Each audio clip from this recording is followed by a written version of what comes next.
Hello friends, আসসালামু আলাইকুম। কেমন আছেন আপনারা সবাই? আশা করি সকলে ভালো আছেন। আলহামদুলিল্লাহ, আমরাও ভালো আছি।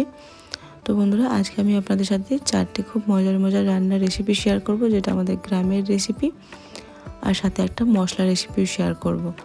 তো চলুন তাহলে দেখে নিন। আর এই মশলাটা কিন্তু আমি প্রত্যেকটা রান্নাতেই ব্যবহার করি, সবজি অথবা মাছ মাংস সবেতেই। তো এখানে আমি দেখুন একটা বোলের মধ্যে কিছু কাঁচা ছোলা একটু ভিজিয়ে রেখে দিচ্ছি।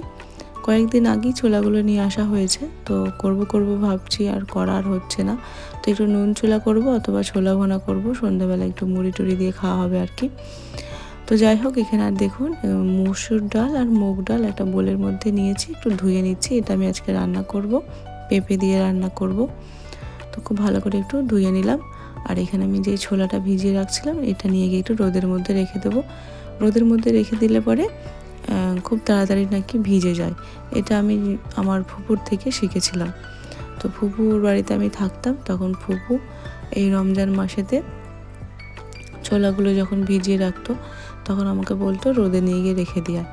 তো তখন আমি জিজ্ঞাসা করতাম যে কেন, তখন বলতো কি না তাড়াতাড়ি ভিজে যাবে, মানে রোদের মধ্যে এই পানিটা একটু গরম হবে, তাড়াতাড়ি ভিজে যাবে, সেই জন্য। তো সেই থেকেই আমার শেখা। তো আমিও যখন এবার করি, এইভাবে করেই রেখে দিই। আপনারা চাইলে কিন্তু একবার ট্রাই করে দেখতে পারেন। যাই হোক, এখানে রান্নাটা আরম্ভ করে দিয়েছি। দেখুন, তা কড়াইয়ের মধ্যে পানি নিয়েছি বেশ অনেকটা। এর মধ্যে দিয়ে দিয়েছি লবণ, হলুদ, কাঁচা লঙ্কা, পেঁয়াজ, আর দিয়ে দিচ্ছি পাতলা পাতলা করে কেটে রাখা পেঁপে।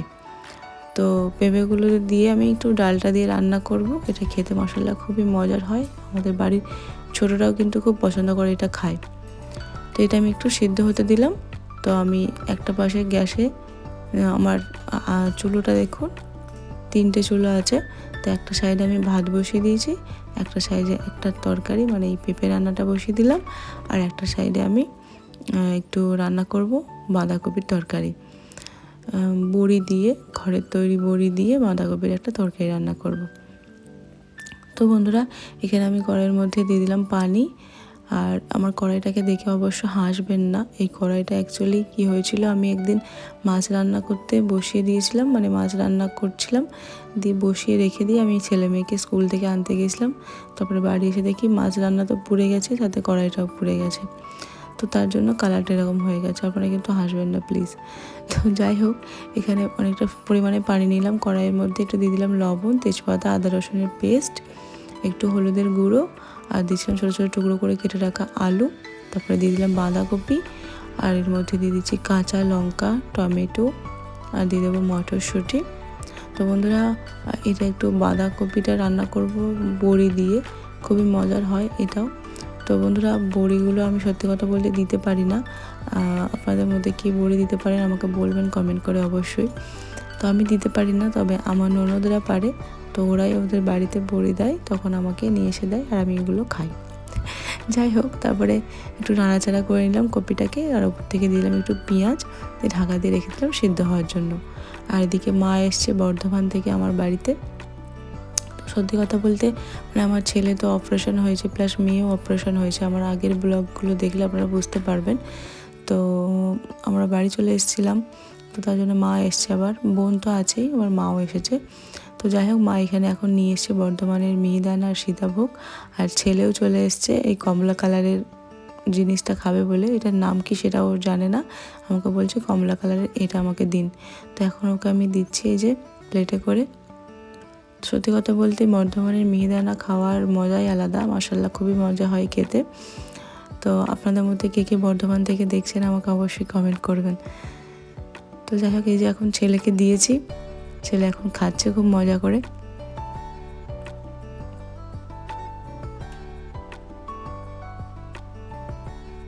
তো ছেলে তাহলে কমলা কালারের মিহিদানা খাক। চলুন তাহলে আমরা রান্নার দিকে চলে যাই। তো এদিকে আমরা যে পেঁপে আর ডালটা সিদ্ধ করতে দিয়েছিলাম, অলমোস্ট এটা সিদ্ধ হয়ে গেছে। আর এদিকে বাঁধাকপিটা সিদ্ধ করতে দিয়েছিলাম, এটাও অলরেডি সিদ্ধ হব হয়ে গেছে 60% মতো। যাই হোক, একটু নাড়াচাড়া করে দিচ্ছি।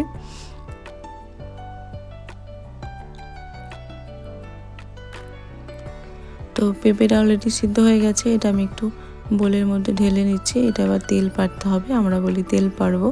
তো আপনারা কী বলেন আমি জানি না, হাসবেন না দয়া করে। যাই হোক, পেঁপেটা আমি ঢেলে নিলাম। এটা গামলার মধ্যে। তো এবার আমি একটু রসুন থেতো করে নেব।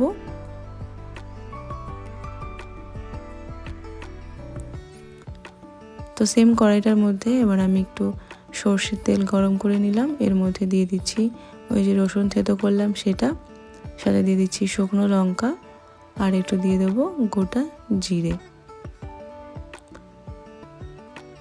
তো একটু রসুনটা লাল লাল হয়ে আসা পর্যন্ত একটু নাড়াচাড়া করে নিচ্ছি। তারপরে এই যে পেঁপে আর ডালটা সিদ্ধ করলাম এটা আমি এর মধ্যে অ্যাড করে দেব। তো বন্ধুরা, হয়ে গেল আমার পেঁপে দিয়ে ডাল দিয়ে এই রান্নাটা। খুবই মজার হয়, আপনারা একবার ট্রাই করে দেখতে পারেন। তো মাখো মাখো হয়ে গেলে এটা আমি এবার নামিয়ে নেব। আর তার আগে একটু উপর থেকে দিয়ে দিচ্ছি জিরে গুঁড়ো। জিরে গুঁড়োটা দিলে খুবই সুন্দর একটা ফ্লেভার আসে। তো এটা একটু আমি দিয়ে দিলাম। তো আমি আপনাদের বললাম বড়ি দিয়ে আমি রান্না করব বাঁধাকপিটা। তো বড়িটা একটু ভেঙে নিচ্ছি, দেখুন একটু হামালদিস্তি করে, খুব বেশি পাউডার করবো না, হালকা হালকা দানা দানা থাকে যেমন, সেটা আমি একটু ভেঙে নিচ্ছি। আপনারা চাইলে একটা ক্যারির মধ্যে ভরে অথবা হামালদিস্তিতেও একটু ভেঙে নিতে পারেন, অথবা মিক্সিতে দিয়েও একটু ঘুরিয়ে নিতে পারেন হালকা করে। তো আমি একটা দেখুন স্টিলের একটা বোলের মধ্যে নিয়ে এই হামালদিস্তি ডান্ডিটা করে দিয়ে ভেঙে নিলাম। যাই হোক, এগুলো হচ্ছে আমাদের ঘরের তৈরি বড়ি। তো আমাদের এখানে বড়ি তৈরি করে কলাইয়ের ডাল আর চাল কুমড়ো দিয়ে। তো আপনাদের মধ্যে কে কে বড়ি তৈরি করেন, কিভাবে করেন আমাকে একটু জানাবেন। অবশ্যই এখানে কলাইয়ের ডালের সাথে পেঁয়াজও দেয়, পেঁয়াজ দিয়েও বড়িটা তৈরি করে, তবে পেঁয়াজের বড়িটা খুব বেশি দিন থাকে না, কিন্তু এই যে চাল কুমড়োর বড়িটা অনেক দিন থাকে, প্রায় 1 বছর ধরে থাকে। এই বছরে বানিয়ে সেই বছর পর্যন্ত খাওয়া যায়। যাই হোক, এখানে দেখুন একটু তেল গরম করে নিয়ে এর মধ্যে আমি বড়িটাকে লাল লাল করে ভেজে নিলাম। তারপর এর মধ্যে দিয়ে দিলাম এই বাঁধাকপি সিদ্ধটা। তো খুব সুন্দর হয় এটা খেতে, একবার রান্না করে দেখতে পারেন।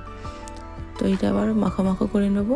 তো একটু একটু নাড়াচাড়া করে দিচ্ছি। বড়িটা যেহেতু এক্ষুনি দিলাম একটু সিদ্ধ হতে হবে, তার জন্য একটু ঢাকা দিয়ে আমি বসিয়ে দিলাম। গ্যাসের ফ্লেমটা একদম লো রেখে এটা একটু হতে বসিয়ে দিলাম। তারপরে অন্য একটি কড়াইয়ে একটু পানি দিলাম আর তার মধ্যে দিয়ে দিলাম লবণ। দিয়ে এবারে আমি এই শিমগুলোকে একটু সিদ্ধ করতে দিচ্ছি। তো এখানে আমি শিমটাকে ভাজা করব। আর ওদিকে কপিটাও আমি একটু নাড়াচাড়া করে নিচ্ছি। তো লবণগুলো অবশ্যই একটু তরকারি টেস্ট করে নেবেন। আমি এখানে যেহেতু পরিমাণগুলো কিছু বলছি না, আমি যতটা পরিমাণে রান্না করছি ততটা আমি টেস্ট করে নিয়েই বানাচ্ছি। আপনারা এইভাবে করে একটু বানিয়ে নেবেন। আপনারা যেহেতু রান্না বান্না করেনি সেই জন্যই রান্নার রেসিপিগুলো দেখছেন, তো সেটা আর বলার কিছু নেই। যাই হোক, আমি আপনাদের বললাম একটা মশলা তৈরি করব। তো এই যে সেই মশলাটা তৈরি করছি এখন। তার জন্য আমি 1 কাপ মতো এখানে নিয়ে নিলাম জিরে, গোটা জিরে। তো কড়াইয়ের মধ্যে একটু হালকা করে একটু ভেজে নিচ্ছি। তো জিরে ভাজতে খুব বেশি টাইম লাগে না, একদম পোড়া করবেন না, তাহলে খুব কড়া একটা ফ্লেভার আসবে। হালকা করে একটু নাড়াচাড়া করে নিলেই হবে। তারপরে সেম কাপেতেই আমি নিয়ে নিয়েছি মৌরি, গোটা মৌরি, এটাও একটু আমি ভেজে নেব। তো বন্ধুরা, মৌরিটা ভাজলে মশলা খুবই সুন্দর একটা ফ্লেভার বার হয়, আর মৌরিটা ভাজতে কিন্তু টাইম লাগে। তো এই যে এরকম করে একটু ভেজে নেবেন। তো এবার গোটা মৌরি আর গোটা জিরে যেটা ভেজে রেখে দিলাম সেটা একসাথে এবার মিক্স করে নিচ্ছি। তো এটা আমি পাউডার করে নেবো দিয়ে। তো এই পাউডারটা আপনারা প্রত্যেকটা তরকারিতে ব্যবহার করতে পারবেন, মাছ মাংস থেকে আরম্ভ করে সবজি পর্যন্ত। তো যাই হোক, আমি আপনাদের এটা বলে দিলাম। আর এখানে আমি নিয়েছি গোটা ধনে। তো ধনেটাও একটু ভেজে নিয়ে পাউডার করে নেব, তবে ধনে গুঁড়োটা আমি কিন্তু আলাদা করেই রেখে দেব। তো এদিকে আমার কপি রান্নাটা হয়ে গেছে। এর মধ্যে আমি একটু গোটা জিরে একটু ছড়িয়ে দিলাম আর ধনেপাতা কুচি ছড়িয়ে দিলাম, দিয়ে একটু নাড়াচাড়া করে নিচ্ছি। তো বন্ধুরা, আপনারা যদি চিনি পছন্দ করেন তাহলে অল্প সামান্য চিনিও দিতে পারেন, আর যদি পছন্দ না করেন তাহলে কিন্তু দেবেন না। তো আমি এখানে কিন্তু দিইনি। তো মশলা আমার কপি রান্নাটাও কিন্তু হয়ে গেছে। তো এইভাবে করে আপনারাও যদি এই সবজিগুলো একবার রান্না করেন, আশা করি আপনাদের খুবই পছন্দ হবে। তো সবজির খোসাগুলো আছে, তো আমার পুচকুটা বসে আছে কখন আসবে মা আমাকে দিতে। তো চলুন তাহলে ওকেও দিয়ে আসি। এই দেখুন ও রেডি হয়ে আছে, মা কখন আসবে। তো ওকে আমি এবার দিই, ও খাক এখানে। তো আমার এই পুচকুটা আছে বলে আমার এইসব জিনিসগুলো আর ফেলতে হয় না, ওই খেয়ে নেয়। ওকে আলাদা করে কিছু আর খাওয়াতে হয় না, এই সমস্ত জিনিসগুলি ও খায়। আর গ্রাম থেকে দুটো ছেলে এসেছে, এই যে আমাদের এখন পায়রা ঘরটা একটু পরিষ্কার করা হচ্ছে। তো এদিকে আবার চলুন রান্নাটা আরম্ভ করে দিই। এখানে আমি শিমগুলো ভাজবো, তার জন্যে কড়াইয়ে একটু সর্ষের তেল গরম করে নিলাম। তার মধ্যে দিয়ে দিয়েছি গোটা জিরে, রসুন থেতো করা, আর দিয়ে দিচ্ছি শুকনো লঙ্কা। আর একটু লাল লাল হয়ে গেছে দেখুন রসুনটা, তারপরে আমি দিয়ে দিচ্ছি সিদ্ধ করা শিমটা। তো এবার শিমটাকে একটু নাড়াচাড়া করে ভেজে নেব।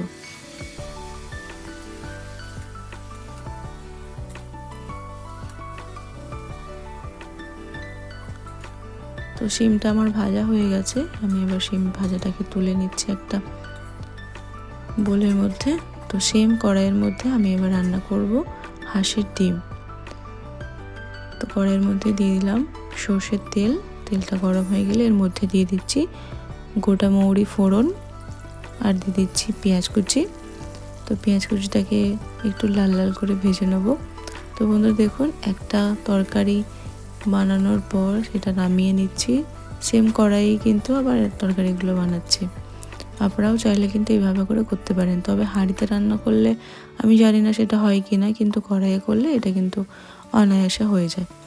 তো যাই হোক, পেঁয়াজটা লাল লাল করে ভেজে নেওয়ার পর এর মধ্যে আমি দিয়ে দিয়েছিলাম আদা রসুনের পেস্ট, আর অল্প সামান্য দিয়ে দিচ্ছি পানি, আর একটু লবণও দিয়ে দিয়েছিলাম। তো একটু নাড়াচাড়া করে নিচ্ছি। এই মুহূর্তে যদি পানিটা দিয়ে দেওয়া হয় না, তাহলে পরে পেঁয়াজটা খুব তাড়াতাড়ি নরম হয়ে যায়। তো খুব ভালো করে দেখুন এখানে ভুনে নিয়েছি, পানিটা বেশ শুকনো শুকনো হয়ে গেছে। এবার এর মধ্যে আমি দিয়ে দেবো মশলাগুলো, হলুদ গুঁড়ো, লঙ্কার গুঁড়ো, আর দিয়ে দিয়েছিলাম জিরে ধনে গুঁড়ো। তো মশলাটাকে একটু ভালো করে কষিয়ে নেওয়ার পর এর মধ্যে আমি দিয়ে দেবো পানি।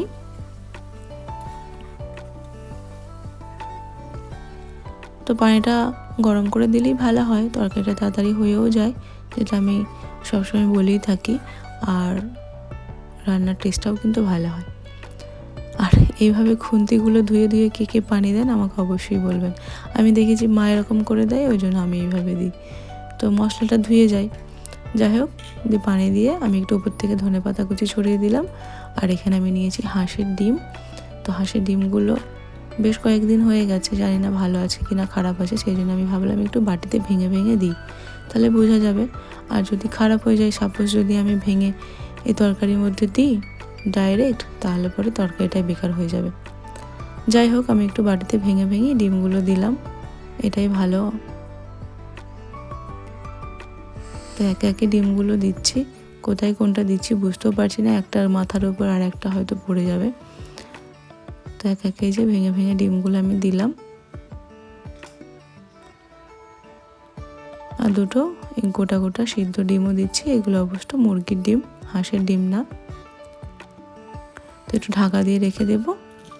আর এখানে যে খোলাগুলো আছে এগুলো কিন্তু আমরা ফেলবো না, এগুলো একটু ভেঙে চুড়ে একটু পাউডার মতো করে আমার যে ছেলে মেয়েগুলো আছে কবুতর, ওদেরকে দেবো, ওরা খায় এগুলো।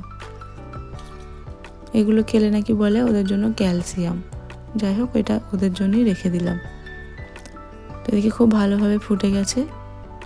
এবার আমি ডিমগুলোকে আলতো আলতো করে একটু ঘুরিয়ে দেব অন্য সাইডটা। তো হাঁসের ডিম রান্না খেতে কে কে পছন্দ করেন আর কে কে করেন না আমাকে জানাবেন।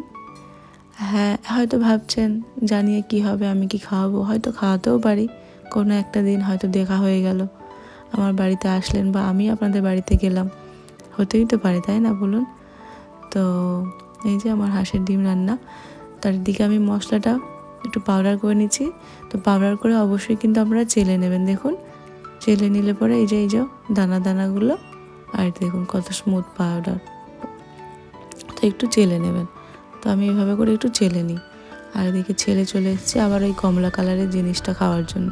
এই দেখুন। তো বন্ধুরা, এখন হচ্ছে বিকালবেলায়, ছেলে এখন টিভি দেখছে, আমি এখন মেয়েকে নিয়ে যাচ্ছি একটু মার্কেটে, কেন কি না তার স্কুলের টাইম হয়ে যাচ্ছে খুলবার। তো তার এখন স্কুলেতে ছবি লাগবে পাসপোর্ট সাইজের, তো তাকে এখন স্কুল ড্রেস পরে ছবি তুলতে হবে। আর আমি চলে গেছিলাম একটু নিয়ে, একটু যেখানে স্কুল ড্রেস বানানো হয় সেখানে গিয়েছিলাম স্কুল ড্রেস বানাতে দেওয়ার জন্য। এখানে শুধু স্কুল ড্রেস না, সমস্ত রকমের ড্রেসই বানায়। যাই হোক, তারপরে ওখানে কাজটা মিটিয়ে আমি ওকে একটু নিয়ে গেছিলাম ডাক্তারের কাছে। তো ওখানে আমি একটু নাম লেখানোর জন্য গিয়েছিলাম, মানে ডাক্তার আসবে তার জন্য নাম লেখাতে গেলাম, সাথে ওকেও নিয়ে গিয়েছিলাম। আর এখান থেকে দিয়েছে ক্যালেন্ডার, তো সেটা পেয়ে তো সে খুব খুশি, সে সঙ্গে সঙ্গে এখন খুলে দেখছে। তো দেখুন এখানে ও চুল বেঁধে আছে, মানে স্কুলের ড্রেস পরেছে, স্কুলের ড্রেসটা পরেনি, স্কুলের ড্রেসটা নিয়ে এসেছে আর চুলটা বেঁধেই এসছে বাড়ির থেকে। তো এইভাবে করে ওকে এখন ছবিটা তুলতে হবে। তো এরই মধ্যে যার কাছে ছবি তুলবো সে ছিল না, একটু বাড়ি গিয়েছিল, তার জন্য একটু ফুচকাও খেয়ে নিল। তো ফুচকা খাওয়ার পর আবার স্কুল ড্রেসটা পরে এই যে ছবিটাও তুলে নিল। তো বন্ধুরা, এই ছিল আজকে আমাদের ব্লগ। কেমন লাগলো